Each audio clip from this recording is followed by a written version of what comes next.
예, 안녕하세요. 이번 시간에는 중소기업 외상매출금, 미납미수금에 대해서 대손금, 송금 산입의 내용에 대해서 살펴보도록 하겠습니다. 이게 2020년 2월 달에 개정됐는데, 하여튼 이게 내용이 좀 파워풀한 내용이라서 이번에 법인세 신고할 때 꼭 이거 반영하셔서 신고하시면 많이 도움이 되리라 생각됩니다. 그래서 일반적으로 중소기업의 외상매출금 미수금이 많이 있지 않습니까? 근데 그거를 대손으로 원래 이제 하기 위해서는 굉장히 엄격한 요건을 따져야 되는데, 그러니까 돈을 받을 수 없다. 정말 그래서 상대방이 부도났다, 어음이 부도났다.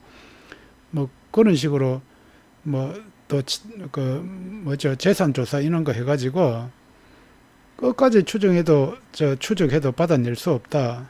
뭐 이런 식으로 돼야 기존에 이제 대손 인정돼 가지고 송금 산입할 수 있었는데, 이번에 법 바뀐 내용은 아주 그런 절차 없이 간편하게 대손 산입할 수 있도록 돼 있어요.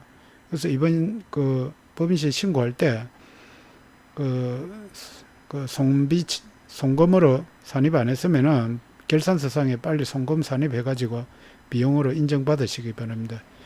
그리고 지금 이 내용이 하도 파워풀해서 이 법이 빨리 또 변경될 여지가 있기 때문에 빨리 이번 법인세 신고할 때 3월달 법인세 신고할 때 적극적으로 결산에 반영하셔야 될 것으로 보입니다. 그래서 그 내용이 뭐냐 하니까, 일단 대상 채권은 중소기업의 외상매출금하고 미수금입니다.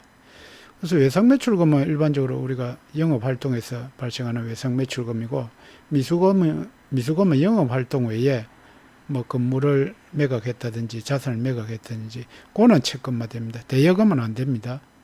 그 다음에 이제 기간 요건이 있는데, 회수기일이 2년 이상이 지난 채권이라 해야 됩니다. 그래서 이번 연도에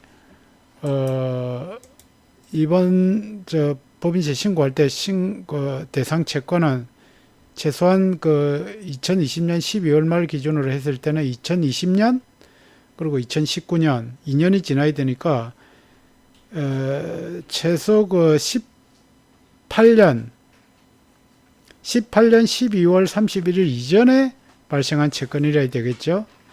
그런데 이제 발생한 게 아니고 해수기일이 2년 이상 지난 게니까, 그런데 물론 보통 이제 우리 일반 중소기업에서는 뭐 작은 큰 거면 아닐 때는 해수기, 그러니까 채권 발생하자 바로 해수기일이라고 봐야 되겠죠. 그런데 이제 나중에 대선 요 심사할 때는 요 해수기일 이런 걸 계약서에 뭐 명시하든지 정확하게 해놔야 되겠습니다. 어쨌든 18년 12월 31일 이전에 발생한 채권이라야 지금 2020년 12월 말 현재 2년 이상이 지난 채권이니까, 18년 12월 31일 이전에 발생한 채권 이라야 되고, 특수관계인에 대한 채권은 안 됩니다. 그러니까 2년 이상이 지나서, 그러니까 12월 31일 이전이니까 18년, 17년에 발생한 채권, 뭐 16년, 15년, 뭐 어쨌든 그 이전이면 됩니다. 근데 가장 중요한 게 이제 방금 말씀드린 것처럼 해수 불능을 입증할 필요가 없습니다. 그러니까 기존에 우리가 대손 요건을 갖추려면은 이거 이제 뭐 상대방이 부도 처리됐다든지 뭐 폐업, 사망, 실종 뭐 이런 거 다 입증하고 해야 되는데, 그런 거 입증이 불려하고 그러니까 중소기업 외상매출금 미수금이고 해수기일이 2년 이상만 지나면 됩니다. 이게 가장 파워풀한 내용입니다. 그래서 2년 이상이 지난 건, 그러니까 18년 12월 31일 이전에 채권이 발생했고, 그 이후에 그 거래처하고는 그 이후에는 거래가 없어야 되겠죠. 그 이후에 계속 뭐 채권 채무가 발생했다, 매출도 일어나고 뭐 일부 회수하고 이런 식으로 되면은 이게 기존에 발생한 채권이 먼저 회수됐다고 봐야 되기 때문에 그거는 안 되고, 일단 18년 이전에 발생한 채권으로서 그 이후에 이제 쭉 거래가 없어야 되겠습니다. 실무상.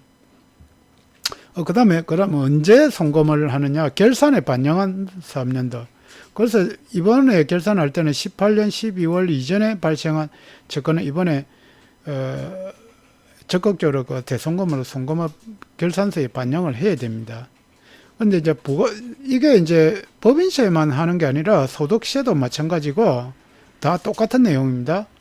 근데 부가세는 이제 송금 시기가 픽스되어 있습니다. 딱 그 2년이 지난 과세기간, 부가세는 1기 과세기간, 2기 과세기간 있잖아요. 그 2년이 지난 그 시점에 1기 과세기간, 2기 과세, 그때 반영하지 않으면 부가세는 지나간 걸로, 할 수 없는 걸로. 그래서 기존 오래된 채권들은, 그러니까 2년이 지나기만 하면 되니까 올해 반영해도 되고 내년에 또 반영해도 됩니다. 그런데 아까 처음에 말씀드린 것처럼 언제 이 법이 또 제한 사항이 걸릴지 또 다른 법으로 그러니까 법이 바뀔지 모르기 때문에 이번에 지금 살아있을 때 빨리 해먹어야 된다.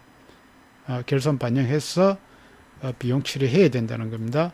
그 제출 서류는 대손 충당금 및 대손금 조정맹세서 이거는 뭐 세무대리인이 잘 알아서 할 테니까 어쨌든 요 18년 12월 30일 이전에 발생한 채권이 현재 못 받고 있을 때는 회수 불능을 입증할 필요 없이 이번에 결산에 반영해 가지고 송금으로 처리할 수 있다. 그러니까 비용 처리할 수 있다는 내용입니다. 이 내용이 파워풀하기 때문에 모르고 계셨다면 빨리 외상매출금 맹세서를 2년 이상 지난 채권의 맹세서를 빨리 세무대리인에 제출해서 적극적으로 반영하시면 법인세 절세에 많이 도움되리라 생각합니다. 이상 중소기업 외상매출금 미수금 대손 송금 산입에 대한 바뀐 내용에 대해서 살펴보았습니다. 이게 제가 뭐 임의적으로 하는 내용이 아니고